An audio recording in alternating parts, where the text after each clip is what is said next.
Canada is already facing a migrant crisis, but appears to be blaming President Trump for the waves of illegal immigrants pouring into that country. Now Canada is building temporary, I say temporary, but probably permanent shelters to house illegal immigrants like these in Ottawa. Watch. The sprung structures plan for asylum seekers continues to cause intense debate from residents in Ottawa. Transparency was a word that came up often at a rally in Canada today. Residents say they have a lot of questions and feel shut out by the city, saying they were never consulted about the plan to build the sprung structures. On the other side of the debate, advocates in support of the refugees say the plan is the best way forward. The first planned to go in near the Nepean Sportsplex, and the second here at 40 Hearst Way if needed. This is the second consecutive weekend of protests here, with many saying there was no consultation or transparency from the city. And those in favor of the city's proposed plans say these buildings are crucial. So what's going on here? Let's ask David Creighton, who writes at the Post-Millennial, independent journalist, and who has a great YouTube channel, Creighton's Right, from Ottawa. David, so these structures are popping up all over Ottawa. What do you make of this? I make of this is Trudeau's response to the border crisis. And last week, of course, he hasn't been around for quite a while, but his deputy prime minister, Chrystia Freeland, was asked about it, as well as the foreign affairs minister, Melanie Joly. They both stared into the camera like a deer into headlights when they were asked these questions, because they pretended they really didn't know what was going to happen. They just understood that it's a different world now that Donald Trump is the president-elect and will be president in 2 months minus 1 day. But so what are they doing? We're building tent cities in Ottawa. We've already got tent cities underway in Toronto. We've got food banks across the country, for that matter. But what is going to happen to all of these millions of illegal immigrants who are going to be deported from the United States? And right now, as Tom Homan told them, better get ready to go now, better leave now, or self-deport before we deport you. They're doing so, Clayton. They're coming up from the border as I speak. New York, Vermont, through into Quebec, through into Ontario. We are going to have tents. We're going to have 2 tent cities in Ottawa built. They're actually being called sprung buildings. But this is Trudeau's response. We're going to see them in Toronto, Ottawa, and Montreal. This is exactly how Trudeau responded to the last illegal immigrant crisis in 2017-2018, and this is how he's going to respond this time. The funny thing is, he's on the air on his YouTube channel talking about he has a new immigration policy. He's going to cap immigration. It actually, the facts are, he's going to reduce immigration by exactly 2,400 people over the next year and a half. That's what it amounts to.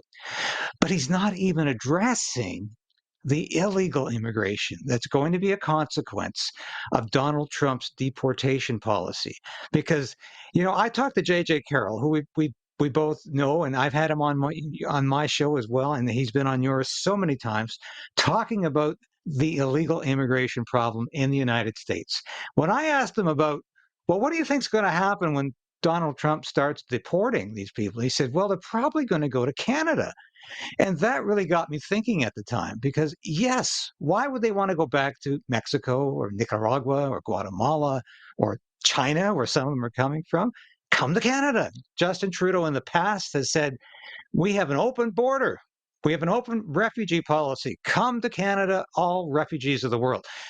He hasn't said that again, but he doesn't need to, because the resonance from that incredibly horrible posting on what was then Twitter is still out there. And so we're going to see mass illegal immigration in Canada. And the response from the Trudeau government, I'm afraid, is not going to be to seal the border. It's going to open their arms again to this problem. So we're watching it happen as we speak.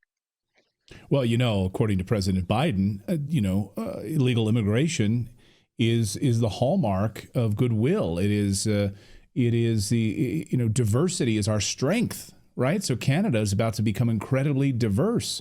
You're going to have millions of illegal immigrants from Nicaragua and Honduras and Haiti and China. I mean, it's going to be remarkable for Canada, right? I mean, this is a good thing according to Biden and Trudeau. Well, and that's exactly what Trudeau's mantra is: diversity is our strength. Well, it's maybe true to some degree, but illegal immigration is not anybody's strength because that Right. leads to the erosion of a country. You cannot be a sovereign country without any borders, which is, of course, why Donald Trump was reelected on November 5th, 2 weeks ago today. So are That's they? the lesson. Are they? I mean, are they? I mean, are Canadians now basically? Well, the media there, are they trying to blame President Trump for this? Like it's somehow Trump's fault that illegals are just coming across Canada's wide open border as if Trump controls Canada's border. He's not even president of the United States yet. The mainstream media in Canada continues to demonize Donald Trump as a catastrophic political event.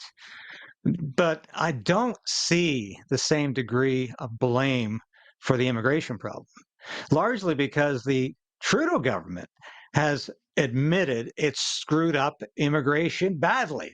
This has been one of their latest tenets. I've never seen Trudeau admit to anything as much as he has lately about him not understanding mass immigration, the consequences of mass immigration, the fact that there are no jobs for these people, there is no housing for these people, that the population has been rising too fast. His solution, unfortunately, though, is only not even a half measure. It's a quarter measure. It's not sufficient, and he's not looking at illegal immigration. I don't think Trudeau is getting any leeway here from even the mainstream media in Canada. It's impossible to blame Donald Trump for our immigration problem when the Trudeau government is admitting it's a large part of the factor here. Who's going to pay for all of this? I mean, is Canada doing very well right now, solvency wise? I mean, everyone's got great health care and no doctor shortages and housing prices haven't skyrocketed, right? I mean, everything's going great up there right now. Inflation is totally under control. So, I mean, I'm sure Canadians are just happy to foot the bill for these millions of illegals that are about to pour into Canada, right? I hesitate to think what's going to happen when this flood truly begins, because what they're doing in Ottawa, for instance, is co-locating these immigrant camps right next to a center where kids are skating and swimming.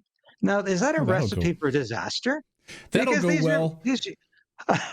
Once again, these are going to be unvetted people coming into the country, and we know what the experience has been in the United States, where criminals are getting across the border, sexual predators are coming across the border. What are they going to be doing? Camping out in an area where kids are going to use a swimming pool and a skating rink. Now, this is a recipe for disaster, for catastrophe, but it seems to be in keeping with Justin Trudeau's warped vision of the world, his complete delusion right now. All he cares about right now is Justin Trudeau retaining power as leader of the Liberal Party and as Prime Minister of Canada. He knows his days are numbered. Well, before we get you out of here, I wanted to play this little clip because this was, he's over, where is he right now? Where is the G20? It's in, Brazil. Brazil, yeah. So down there in the warm weather right now.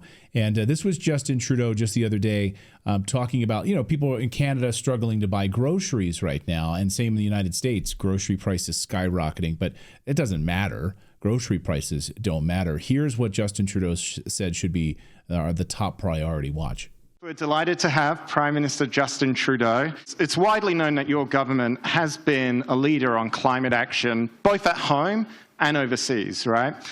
Well, first of all, we've known for decades now that in order to build a strong economy, we have to be protecting the environment. The challenge we're facing right now is that the direct pressures on individuals and households, the affordability crisis, that being kicked in the teeth by inflation around the world over the past few years, it's really, really easy when you're in a short-term survive. I got to be able to pay the rent this month. I got to be able to buy groceries for my kids, to say, okay, let's put climate change as a slightly lower priority. We can't do that. Forget about grocery prices. We got to save the environment. That is the most important thing. That's the existential crisis of our time. Well, is that not indicative of where Justin Trudeau's priorities are? This astounded people. I saw someone this morning, and I said, "Did you see Trudeau's comments? Oh, you mean about how it's more important to fight climate change than it is to pay for the groceries?" This man is not living in the same universe as the rest of us. He's never wanted for a meal. He grew up in a privileged atmosphere, the son, apparently, of a prime minister, never had to ask for anything, but he has no cognizance, he has no comprehension of how some Canadians are going to food banks right now for and can't afford their meals, and really don't give a damn about fighting climate change with his carbon tax, which is driving the price of food through the roof, which is driving the price of gas through the roof, so they can't even afford to go to work. Madness. The end of the Trudeau regime cannot come soon enough. To all of our Canadian viewers, my heart goes out to you up there. Please get this guy out of office. David Clayton, great to see you as always. Thanks for keeping them honest up there in Ottawa. Well, we do our best, Clayton, and thank you for keeping the world honest.